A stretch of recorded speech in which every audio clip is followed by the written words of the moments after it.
מאז שאני זוכרת את עצמי, אמא שלי לא עוזבת אותי. לפעמים נדמה לי שהיא הביאה אותי לעולם רק כדי שיהיה בובת הברבי שלה ושהיא תוכל לעשות בי כרצונה. גם היום בגיל 26 היא חושבת שהיא יכולה לשלוט על כל דבר שאני עושה. שנזכה לשנה הבאה עד 120 שנה. חבר'ה, אני בשמחו. שר, הנה ניתן עכשיו את הפרס הראשון לחמודה. הנה פרס יפה, שר הכי יפה שבעולם. שלום לימוד, שבו חמודים. אתם יודעים מה?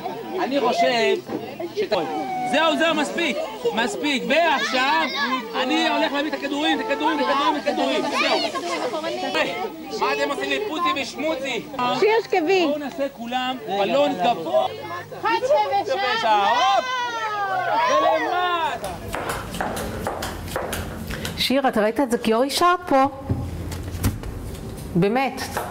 אין לי הרבה דרישות. חוץ משתעשי ככה וככה וככה וככה וככה וככה וככה וככה וככה וככה וככה וככה. אין ציפיות שאת לא ממש, אני רק רוצה שתפסיקי לעשן. זו ציפייה מוגזמת מאמא שתפסיקי לעשן וגם שחברה שלך, מאיה תפסיק לעשן? וזה לא קורה רק איתי. אני מנסה לקבוע לכולם הכל. היום יום הולדת? נשיקה, המשך לנשיקה. תגיד אוטו אבא. תגיד הונדה. תגיד מיצובישי. תגיד סובארו. מבוגרים יכולים גם להצטרף. לעזור לקטנים. עכשיו יאללה בואו.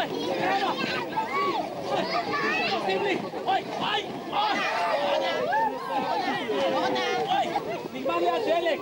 נגמר לי חמצן. אבל אני כל הזמן מצלמת, רק אותם דורית. תצלמי אותם, ירדן, זה כולם שהם קרוב. דוד, יופי, דורית. אותה, שיר. היא עושה את זה שם, תדמי אותה שם. דורית, שקט רגע. דיברת עם רונה היום? לא יודעת איפה היא? אני לא יודעת, צריך לדבר איתה. החבר שלה הגיע, כבר אפשר לראות אותה. אני יוצאת למסע כדי לשקף לה איך זה מרגיש שמישהו מנסה כל היום לשלוט עליך כמו בובה על חוטים. ולנסות להראות לה שציפיות זה רק לקריות. ושאם היא רגע תניח אותן בצד, אולי תגלה שההתנהגות הזו גורמת לה להפסיד כל כך הרבה דברים. ושבעצם כל מה שהיא רוצה כבר קיים מתחת לאף שלה. אבל בגלל שהיא כל היום עסוקה בלרצות, היא פשוט לא שמה לזה לב. זו הדודה שלי שאני הכי אוהבת. איילה. לפני 18 שנים היא הכירה את אייל, הם התחתנו אצלנו בחצר והיא נכנסה להיריון. בזמן ההיריון, אמא שלי שמה לב שאיילה מדברת מוזר. היא הייתה בהיריון בשבוע 27, והתחילה קצת לדבר לא ברור, ואמרתי לה, תגידי לה, איילה, מה זה? את מדברת, איזה דיקציה יש לך? שכנעתי את אמא, סבתא חנה, שצריך לבדוק את זה. אני הייתי באותו זמן אחות צעירה יחסית, בבית החולים, והתנדבתי לקחת אותה לאף אוזן וגרון. ועשו לה סיטי בבלינסון. ופתאום ראיתי שיש איזו תכונה כזאת, הטכנאית קוראת לרופאה, הרופאה באה, יוצאת, נכנסת ככה, הייתה עמולה, ואז כבר הבנתי שכנראה יש חדשות לא טובות, ובאמת היא יצאה ואמרה שנצפה גידול. בצרבלום, בגומה האחורית של הצרבלום. הצרבלום זה המוחון הקטן, וזהו, ואז התחיל ממש מחול שדים. מה עושים?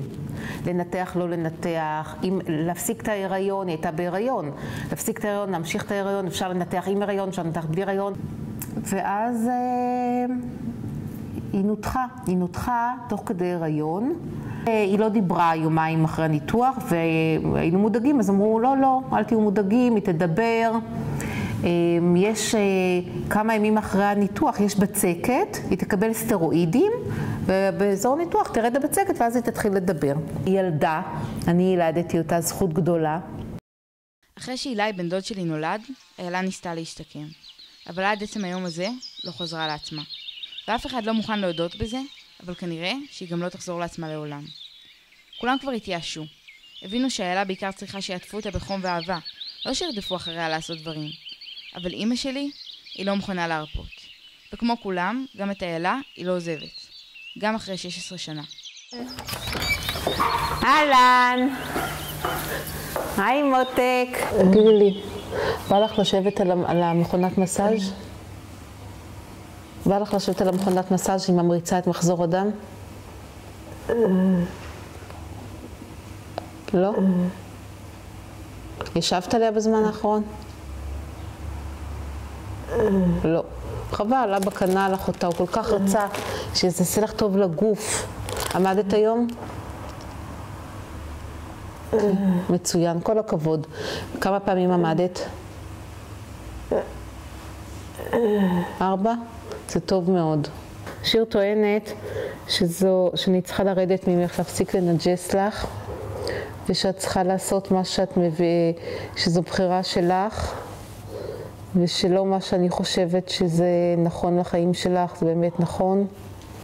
את רוצה להשתפר בחיים שלך, להכניס לשם יותר תנועה? היא שמעת את השאלה, תתני לה לענות. כף, נו. אם זה עוד פעם, תעשי פעמיים. תדפקי פעמיים על השם. ככה. ככה. נו. לה. ככה נולד.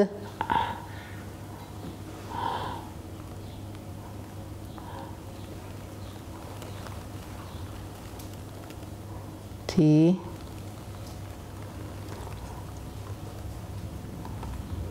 ככה נולדתי. מה זה ככה נולדת? איך נולדת? בית. בלי.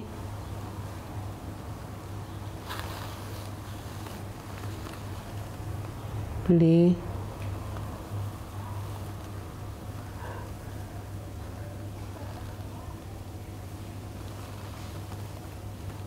רע.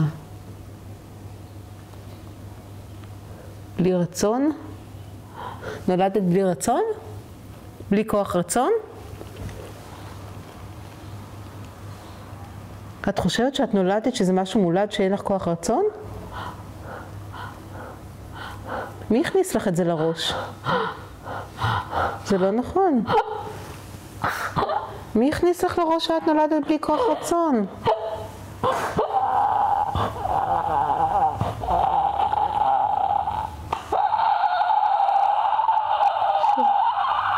פעם ראשונה שאני שומעת, מי הכניס לך את זה? מי הכניס לך לראש שאת נולדת בלי כוח רצון?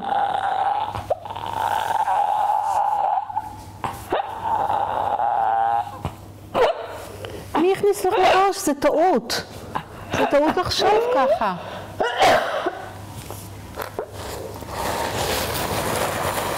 זה טעות. זה מחשבה לא נכונה. מי הכניס לך את זה לראש? אבא ואמא? תגידי. מי הכניס לך את זה לראש? אם לא היה לך כוח רצון, את לא היית כל כך שורדת כל כך הרבה שנים.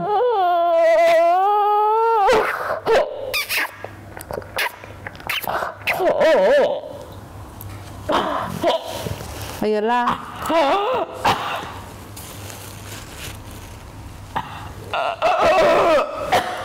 אם יש לך רוק, תוציא.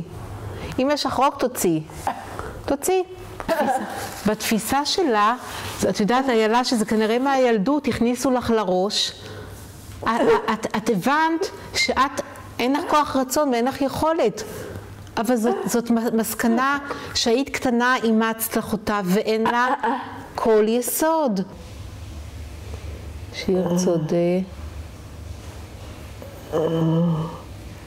אוקיי. שיר צודקת, במה היא צודקת? במה שיר צודקת?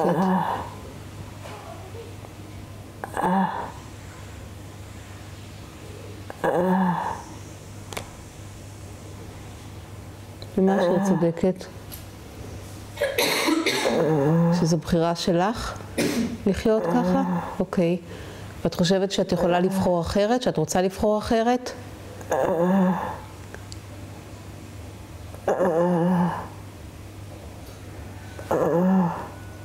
לא? ויש לך כוח רצון או אין לה כוח רצון זה ויכוח אחר, אבל נניח שאין לה כוח רצון, אוקיי? היא אומרת שהיא נולדה... למה זה לא בסדר? אני לא אומרת שזה לא בסדר, אני רוצה לדעת מה מגביל אותה. וכאן פעם ראשונה, אחרי הרבה מאוד שנים, אני מבינה שיש לה... היא תופסת את מצבה שהיא בעצם לא יכולה, כי אין לה כוח רצון. זאת אומרת, אם בטיפול פסיכולוגי, בלא יודעת מה, בשיחה, אני אוכל לשכנע אותה שזה מסקנה מוטעית שהיא גיבשה לעצמה, שאין לה כוח רצון, אז יכול להיות שהיא תוכל כן, תרצה לעשות כן שינוי לחיים יותר אפקטיביים. בגלל זה... למה את כל הזמן חותמת אחריה לחיים אפקטיביים? זה מה שאני מנסה להבין בסרט. אני עשיתי סרט שלם כדי להבין למה. למה? כי אם היא לא תפעיל את השרירי העין, היא לא תוכל לפתוח אותם יותר. ואם לה לא בא לפתוח אותם יותר? את רוצה להיות עם עיניים סגורות כל החיים?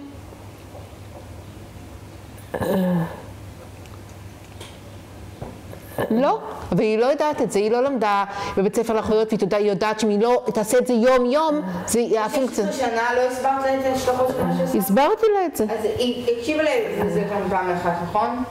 איילה, אני רוצה רגע לשאול אותך, רגע, שיר, אני רוצה לשאול אותה שוב פעם. נגיד שעכשיו אפשר לקנות בחנות כוח רצון מאוד מאוד חזק. את חושבת שהיית משתפרת? מבחינה תפקודית, מבחינת תנועה. אם הייתי קונה לך המון כוח רצון, 20 קילו לכוח רצון, 100 קילו. לא? את היית רוצה קצת להשתפר מבחינת תנועה? לא? טוב לך ככה כמו שאת? כן, אוקיי. את חושבת שזה הבעיה שלי? שקשה לי להשלים עם זה? כן. אז את היית רוצה שאני אבוא לך רק לבקר ולא אגיד שום דבר לגבי התנועה והשיקום שלך? כן. את אוהבת שאני באה? כן. נכון שאת אוהבת אותי הכי בעולם? לא אוהבת, תראה אותי. רגע, תני לי לענות.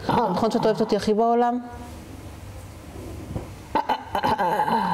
לא. את יכולה להוריד את זה מהסרט? ואת מי את אוהבת הכי בעולם? את שיר? את הבן אדם הכי מזעיס בעולם. אני 16 שנה עובדת, עושה לה, קונה לה. מהסרט הגעתי למסקנה ברורה. את אמא שלי אני כבר לא אצליח לשנות. אולי כדאי שאני אפסיק לנסות.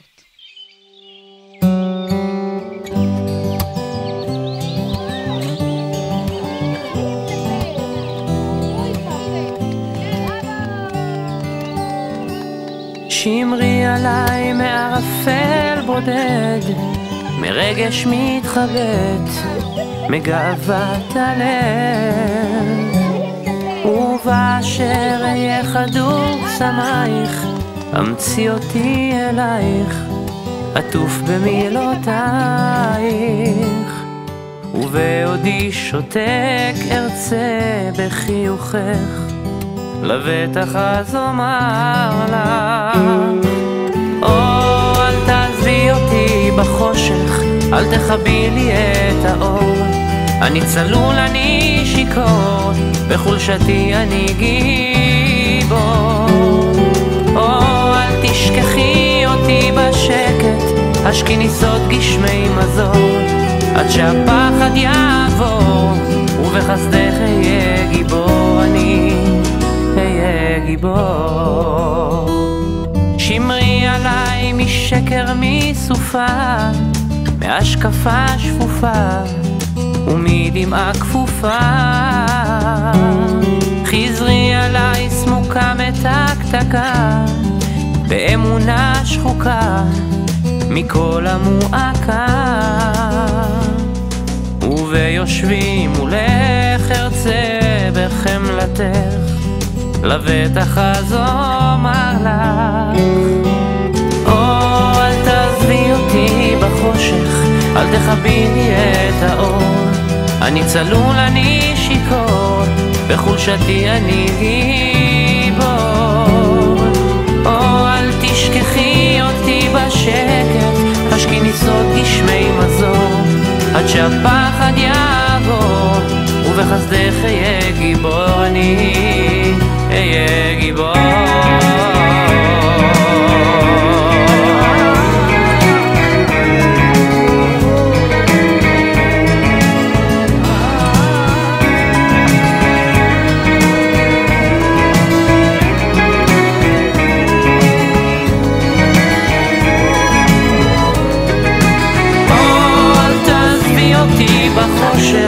אל תכבי לי את האור.